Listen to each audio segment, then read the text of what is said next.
Assalamualaikum warahmatullahi wabarakatuh.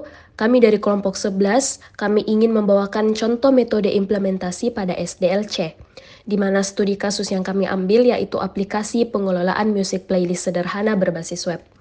Berikut nama anggota kelompok kami, ada Andi Alisha Faikiha, Rashad Bima Satya, Muhammad Aska Sufirman Rahman, Putri Nakita Munsi, Kevin Al-Ghazali, dan Muhammad Miftah Rahmatullah. Adapun deskripsi masalahnya, di dalam era digital saat ini, pendengar musik memiliki ribuan lagu digital dalam koleksi musiknya. Nah, meskipun ada banyak platform dan aplikasi yang menawarkan kemudahan dalam pemutaran musik, tetapi pengelolaan playlist yang efisien dan personalisasi berdasarkan preferensi pengguna seringkali menemukan hambatan. Oleh karena itu, muncul kebutuhan akan solusi pengelolaan playlist yang lebih baik dan sesuai dengan kebutuhan pengguna. Berikut merupakan diagram use case dari aplikasi pengelolaan music playlist berbasis web. Di sini kita dapat lihat terdapat dua aktor yaitu user dan penyedia musik. Kita dapat melihat apa saja yang dapat dilakukan oleh kedua aktor tersebut, seperti user dapat login, create playlist, dan lain-lain. Begitupun juga dengan penyedia musik. Lanjut pada implementasi diagramnya, di sini kami menggunakan bahasa pemrograman JavaScript dan function asynchronous. Nah, untuk login, jika function verify user credential dieksekusi, maka akan dilakukan verifikasi kredensial user menggunakan username dan password. Sedangkan untuk create playlist, jika function add playlist dieksekusi, maka user dapat membuat playlist baru dengan ID. Dengan ID-nya itu playlist, terus ada garis penyambung, dan akan juga ditambahkan 16 karakter unik. Nah, lanjut ke get playlist. Dengan mengeksekusi function get playlist, maka user dapat mencari playlist yang mereka cari menggunakan value owner. Nah, lanjut ke edit playlist. Nah, jika kita mengeksekusi function add song to playlist dan delete song in playlist, maka user masing-masing dapat menambahkan lagu ke dalam playlist dan meremove lagu yang sudah ada di playlist menggunakan ID playlist dan juga ID-nya song. Nah, untuk delete playlist, jika function delete playlist dieksekusi, maka user dapat menghapus playlist menggunakan ID dari masing-masing playlist. Untuk add, get, dan edit song, nah jika function get song dieksekusi, maka para aktor dapat mencari lagu yang mereka cari. Sedangkan jika function edit song by ID dan add song dieksekusi, maka penyedia musik dapat masing-masing mengedit lagu yang sudah ada pada platform dan juga menambahkan lagu di platform tersebut. Baiklah, saya akan menjelaskan mengenai deployment diagram dengan sistem client server. Dapat dilihat pada gambar, terdapat ilustrasi yang menggambarkan alur dari proses meminta dan menerima data antara klien dan server.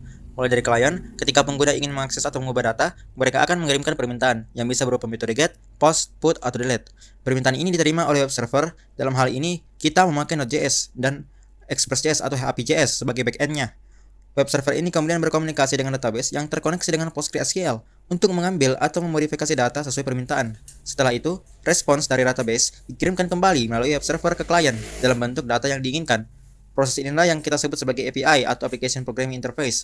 Melalui API, klien dan server bisa berbicara dan berinteraksi dengan cara yang terstruktur dan efisien. Untuk penjelasan lebih lanjut mengenai implementasi dari deployment diagram akan dijelaskan pada slide berikutnya.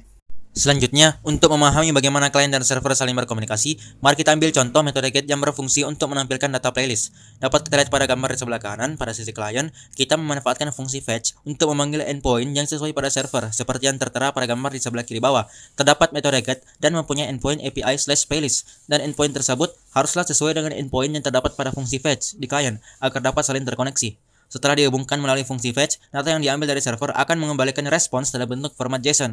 Kemudian data tersebut dikonversi menjadi elemen-elemen HTML yang dapat ditampilkan pada halaman web melalui kode JavaScript DOM untuk memanipulasi objek pada HTML. Jadi itulah penjelasan mengenai integrasi klien dan server pada deployment diagram. Selanjutnya, pembahasan berikutnya akan dijelaskan oleh teman saya, yaitu Miftah dan Kevin.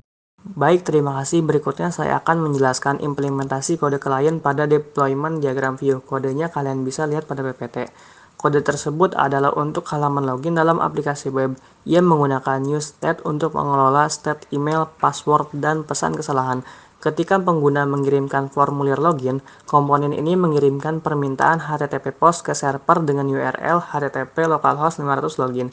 Jika login berhasil, ia menyimpan token autentikasi dan mengarahkan pengguna ke halaman dashboard. Jika login gagal, ia menampilkan pesan kesalahan. Dalam diagram deployment, komponen ini berperan sebagai bagian dari tampilan klien aplikasi web. Untuk selanjutnya akan dijelaskan oleh rekan saya Kevin. Kepada Kevin dipersilakan. Baik, berikutnya ialah implementasi kode server pada deployment diagram, model, dan controller. Kodenya bisa dilihat sendiri pada gambar yang tertera pada PPT. Kode ini mencakup definisi migrasi basis data untuk membuat dan menghapus table playlist, serta kelas playlist handler yang berfungsi sebagai pengendali untuk menangani permintaan post dan get terkait daftar playlist. Selain itu, kode tersebut mengimpor modul yang diperlukan seperti playlist service untuk logika bisnis dan playlist validator untuk validasi data. Fungsi ini digunakan untuk menginisialisasi proyek, termasuk pendaftaran plugin dengan server, penanganan kesalahan, dan memulai server. Kode ini digunakan dalam backend aplikasi web untuk menyediakan API yang mengelola daftar playlist dalam server. Selanjutnya, saya akan menjelaskan integrasi server dan database pada deployment diagram. Pertama-tama, kita mengimpor kelas pool dari library PG, kemudian kita mendefinisikan kelas playlist service, kemudian kita buatkan constructor yang akan menginisiasi connection pool. Kemudian di gambar yang kedua, merupakan variabel-variabel yang digunakan untuk mengonfigurasi koneksi ke database PostgreSQL. Selanjutnya, saya akan menjelaskan implementasi IRD menggunakan PostgreSQL. Pada rancangan IRD kami memiliki 3 entitas. Yang pertama yaitu user, yang kedua ada playlist, dan yang ketiga ada song. User dapat memiliki playlist, sedangkan playlist dihubungkan dengan entitas song menggunakan table playlist song. Kemudian contoh implementasi kode IRD pada PostgreSQL, yang pertama ada export shorthand. Ini akan mendefinisikan singkatan atau shorthand, yang dalam hal ini tidak ada. Kemudian kita membuat fungsi export sub yang akan membuat table playlist songs dengan kolom ID, playlist ID, dan song ID. Kemudian kita mendefinisikan constraint yang dibutuhkan. Untuk fungsi yang kedua ada export down yang akan mendrop table playlist song. Untuk source code dari program yang kami gunakan dapat dilihat pada link GitHub berikut. Sekian presentasi dari kami. Wassalamualaikum warahmatullahi wabarakatuh.